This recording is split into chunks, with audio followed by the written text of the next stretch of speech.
Channel को subscribe करके video को लाइक शेयर करना ना भूलें।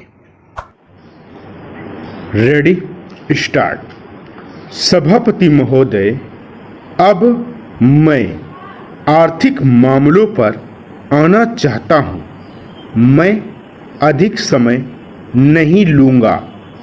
इस बात को सभी स्वीकार करेंगे कि तीव्र गति से हमारी आर्थिक प्रगति हो, इसका प्रबंध किया जाना चाहिए। इसके लिए ऐसा वातावरण बनाने की आवश्यकता है जिससे उत्पादन बढ़ सके, वितरण में समानता आ सके और उपभोग में संयम से काम लिया जा सके। हर बजट को और हर कर प्रस्ताव को इसी कसौटी पर कसा जाएगा। यथा क्या उससे उत्पादन बढ़ता है, क्या वितरण में समानता आती है, और दूसरी बात यह कि क्या हम देश में ऐसा वातावरण बना सकते हैं कि लोग जितना कमाते हैं उतना खर्च ना करें, उसमें से बचाएं और उसे राष्ट्र की समृद्धि में लगाएं। अगर इस कसौटी पर सरकार की आर्थिक नीतियां कसी जाएं तो मुझे लगता है कि उनमें पर्याप्त सुधार की गुंजाइश है। मैं वित्त मंत्री की कठिनाई को समझ सकता हूं। विकास की आवश्यकता अधिक धन की मांग करती है। राज्य सरकारें अधिक कर लगाने के लिए तैयार नहीं हैं। वे केंद्र से कर्जा लेकर अपना काम चलाना चाहती हैं। वहाँ कोई वित्तीय अनुशासन नहीं है। यह सारा बोझा केंद्र को उठाना पड़ेगा और केंद्रीय सरकार कठिनाई में पड़ेगी। इसलिए मैं समझता और सुझाव को दोहराना चाहता हूं कि राज्य को इस संबंध में निर्देश दिया जाना चाहिए।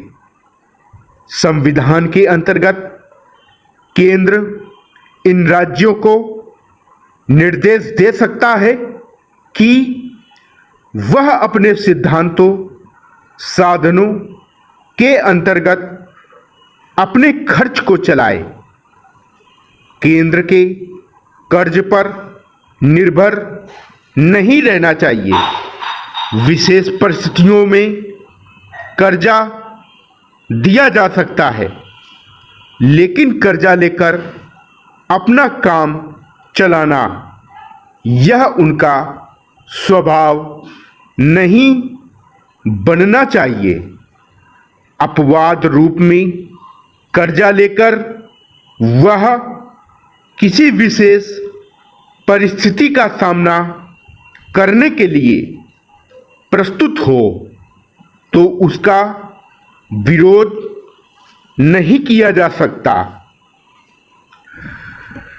दूसरी बात यह है कि देश में सादगी और संपत्ति को उड़ाने के बजाय उसे उत्पादक कार्यों में लगाने का वातावरण बनाना चाहिए। मैं नहीं जानता वित्त मंत्री महोदय इससे कहां तक सहमत होंगे, लेकिन आज देश में समाजवाद की चर्चा बहुत होती है। लोगों का समाजवाद की और देखने का दृष्टिकोण विकृत हो गया है। लोग हमें क्या मिलता है इस ओर ज़्यादा ध्यान देते हैं। हम कितना खर्च करते हैं इस ओर ध्यान नहीं देते हैं। समाजवाद बिना संपत्ति की अभिवृद्धि किए और बिना उसके समान वितरण के नहीं आ सकता। हमारा देश कृषि प्रधान देश है। सभापति महोदय, खेती के बाद उद्योग का हमारे देश के आर्थिक जीवन में बड़ा प्रमुख और महत्वपूर्ण स्थान है। स्वतंत्रता के बाद देश में बड़े बड़े और मौलिक उद्योग धंधे खड़े किए गए हैं, जिनकी बहुत आवश्यकता थी। उस दिशा में अच्छा प्रयास किया गया है और उसमें बड़ी सफलता भी मिली है। लेकिन जहां बड़े बड़े उद्योग धंधे खड़े हुए, वहां छोटे छोटे उद्योग धंधों की, विशेष रूप से उन उद्योग धंधों की जो देश में परंपरा से चले आ रहे थे, बड़ी उपेक्षा हुई। बहुत से उद्योग धंधे अपने पुराने ढंग से चले आ रहे हैं, उनमें कोई नया परिवर्तन नहीं लाया जा सकता है, उनका कोई विकास नहीं हो सकता है। देश की स्थिति को देखते हुए विशेष रूप से ग्रामीण क्षेत्रों में कौन से नए उद्योग धंधे खड़े किए जा सकते हैं, इस बारे में कोई अनुसंधान नहीं किया गया है। खादी और ग्रामोद्योग स्थापित किया गया और उसने खादी और कुछ ग्रामीण उद्योग धंधों को लिया, लेकिन उसकी भी कुछ सीमाएं हैं। बहुत से उद्योग धंधे ऐसे हैं जिनको प्रोत्साहन दिया जाना चाहिए था, लेकिन प्रोत्साहन देना तो दूर रहा। ऐसी नीति अपनाई गई कि उनके काम में बाधा पैदा हुई और उनमें बहुत से टूट गए।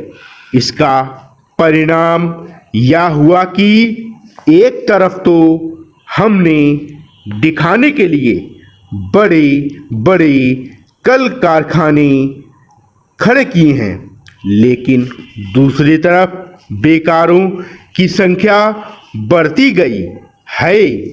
आज यह समस्या एक भीषण रूप में हमारे सामने आई है। यदि हम छोटे छोटे उद्योग धंधों को, विशेष रूप से कृषि से संबंधित उद्योग धंधों को बड़े बड़े शहरों में नहीं, दूर दूर ग्रामीण क्षेत्रों में नहीं फैलाते हैं, तो इसके दो दुष्परिणाम होंगे। एक तो उद्योगों का केंद्रीकरण होगा, दूसरे शहरों की जनसंख्या बढ़ेगी, जिससे अनेक जटिल समस्याएं पैदा होंगी। इससे हर एक आदमी को काम नहीं मिलेगा और हमारे जो पुराने उद्योग धंधे जीवन से संबंधित हैं, सामग्रियां तैयार करते हैं, उन पर बुरा प्रभाव पड़ेगा। लेकिन सरकार की ऐसी नीति रही है कि उनमें से बहुत से उद्योग धंधे समाप्त होते जा रहे हैं, जिसका परिणाम यह है कि इस उद्योग में लगे हुए आदमी बेकार हो रहे हैं। मैं चाहूँगा कि सरकार ऐसे उद्योग धंधों को अधिक प्रोत्साहन देने का प्रयत्न करे। इस प्रयत्न के लिए हम इस मौके पर सरकार का समर्थन, देशभक्ति की भावनाओं से करते हैं।